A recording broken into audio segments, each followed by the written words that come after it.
Assalamualaikum warahmatullahi wabarakatuh. Berjumpa lagi bersama saya Muhammad Farikin, guru IPA dari SMP IT Bina Umma Cirebon. Oke, di pembelajaran kita kali ini kita akan mencoba membahas tentang yang namanya penyelidikan IPA, pengukuran dan juga besaran. Di video kali ini, dengan adanya video kali ini, kita akan coba belajar bagaimana sih cara yang efektif supaya kita itu dapat mempelajari IPA atau supaya kita dapat memahami IPA dengan mudah. Selain itu, kita juga akan mempelajari tentang yang namanya pengukuran dan juga besaran-besaran yang menyertainya. Oke, kita langsung aja mulai. Yang pertama itu ada yang namanya penyelidikan IPA. Sebelum kita belajar namanya penyelidikan IPA, kita harus tahu dulu ya yang apa itu yang namanya IPA. IPA merupakan ilmu yang mempelajari tentang alam semesta, di mana ilmu itu didapatkannya itu dengan cara-cara yang sistematik atau mempunyai suatu metode-metode tersendiri. Itu yang dinamakan IPA. Nah, IPA ini berhubungannya itu dengan alam semesta dan semua yang ada di alam semestanya. Makanya IPA kita bisa bagi lagi menjadi 4 bidang ilmu. Yang pertama itu ada yang namanya ilmu fisika. Ilmu fisika itu berarti ilmu yang pelajari tentang suatu fisik ya. Suatu fisik, misalkan itu kita berbicara tentang gaya, terus juga magnet, listrik, cermin, dan yang lain-lainnya. Kemudian ada ilmu kimia, yaitu ilmu yang pelajari tentang penyusun materinya. Jadi yang kita pelajari itu adalah zat-zat yang menyusun sebuah bendanya. Kemudian ada juga ilmu biologi yang mempelajari tentang makhluk hidup, mulai dari makhluk hidup yang paling kecil sampai dengan makhluk hidup yang paling besar. Terus juga ada ilmu bumi dan antariksa, yaitu ilmu yang pelajari tentang bumi pada kondisi saat ini, masa lampau, atau juga ilmu yang pelajari tentang bintang-bintang, planet-planet, dan juga alam semesta.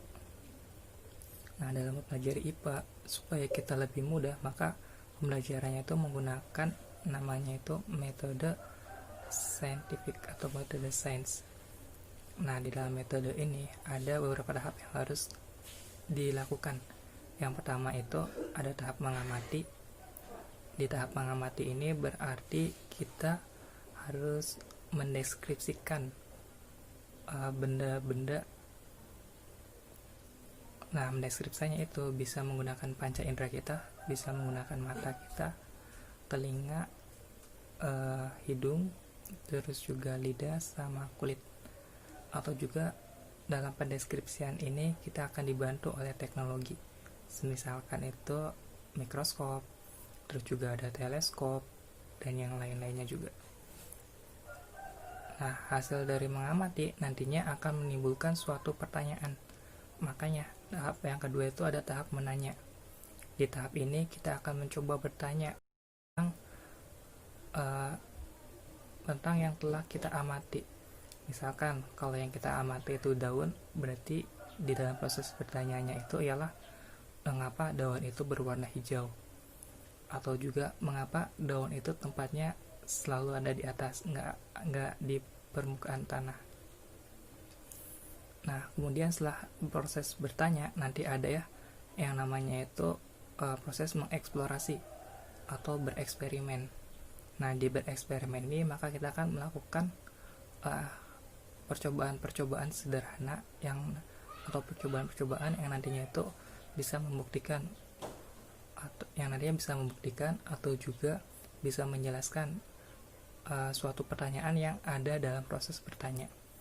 Misalkan tadi ketika kita bertanya, proses bertanya itu mengapa daun itu berwarna hijau, maka kita akan menyelidiki bagian-bagian daun itu ada apa aja dengan menggunakan yang namanya mikroskop. Dari mikroskop kita tahu ya bahwa di bagian daun itu ada yang namanya itu kloroplast. Nah, kloroplast inilah yang memberikan warna hijau pada daun.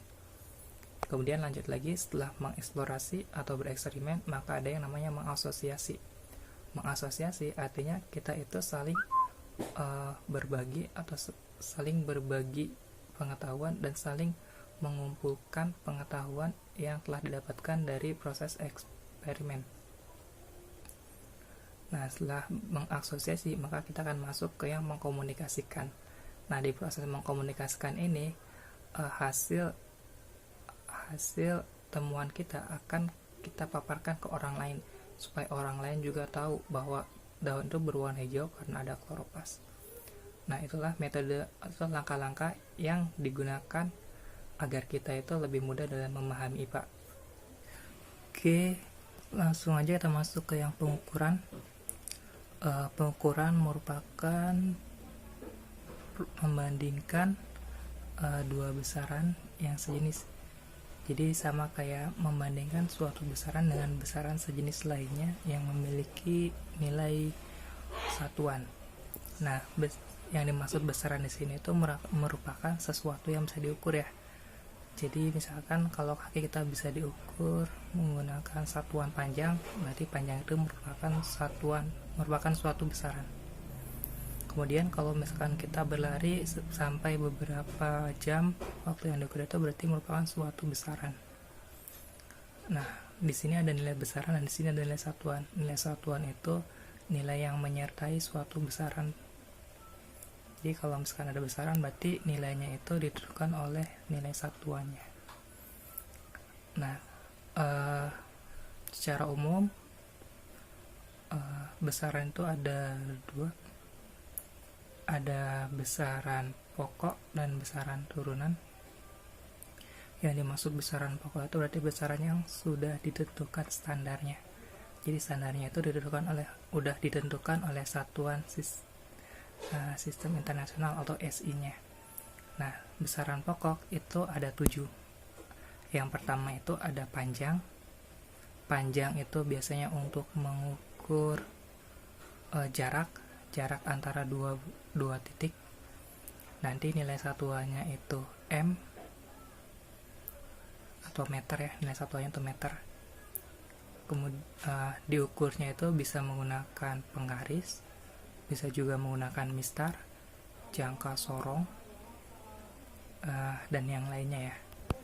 Terus yang kedua itu besaran pokok yang kedua itu ada yang namanya massa. Massa itu kuantitas benda, kuantitas suatu benda.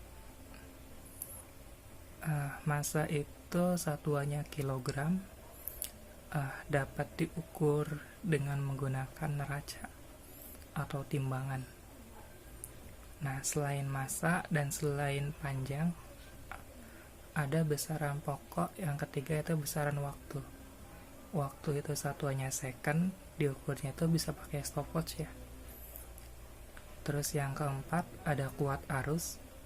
Kuat arus itu berarti ukuran arus pada dua buah benda yang terhubung oleh konduktor. Nanti satuannya itu ialah ampere. Alat untuk mengukurnya itu bisa pakai amperemeter. Nanti yang keempat itu ada besaran suhu. Suhu itu berarti perbedaan suhu itu tingkat panas ya, tingkatan panas. Nanti dia itu diukurnya oleh termometer. Satuannya itu dia pakainya untuk satuan internasionalnya dia pakainya satuan Kelvin. Nanti yang ke-6 itu ada intensitas cahaya. Nanti dia diukurnya oleh candela. Nanti yang terakhir itu ada yang namanya jumlah zat. Jumlah zat itu berarti kuantitas yang ada pada suatu materi yang paling kecilnya. Nanti dia itu satuannya itu mol. Nah, selain besaran pokok, selain 7 besaran pokok tadi, nanti ada juga besaran yang namanya besaran turunan. Besaran turunan itu merupakan besaran yang mempunyai 2 atau lebih satuan besaran pokoknya. Jadi kalau misalkan besaran turunan, berarti di sana terdapat 2 besaran pokok atau lebih. Misalkan besaran turunan itu kalau kita mau mengukur luas persegi panjang, dia tuh rumusnya panjang dikali lebar. panjang dia itu merupakan satuan besaran panjang, lebar juga dia besaran panjang. Nanti ada panjang kali lebar, berarti ada besaran panjang kali besaran panjang. Berarti di sana ada dua besaran ya. Karena dia terdapat dua besaran, maka dia dinamakannya itu besaran turunan. Nanti satuan untuk luas ialah meter kuadrat. Nah, karena ada kuadratnya, atau karena meter kuadrat itu sama dengan meter kali meter, meternya ada dua, berarti dia ada dua besaran pokok, maka dia dinamakan besaran turunan. Selain ada luas, nanti ada juga volume. Volume itu kalau misalnya kita ada balok, berarti rumuskan panjang kali lebar kali tinggi. Panjangnya itu meter, lebarnya itu meter, sama tingginya juga meter. Jadi ada meter pangkat 3 ya untuk satuannya itu. Karena meternya ada 3 atau besaran pokoknya ada 3, maka dinamakannya besaran turunan. Yang ketiga itu ada gaya. Gaya itu rumusnya M dikali A. M nya itu merupakan besaran massa. Nanti dia itu satuannya kilogram. Nanti A nya itu atau percepatannya itu dia itu merupakan besaran panjang dibagi dengan besaran waktu kuadratkan atau meter per second kuadrat. Karena di sana satuannya ada kilogram, ada meter, dan juga ada second kuadrat, maka dia itu merupakan besaran turunan karena mempunyai 4 besaran pokok. Oke, sekian dari saya. Assalamualaikum warahmatullahi wabarakatuh.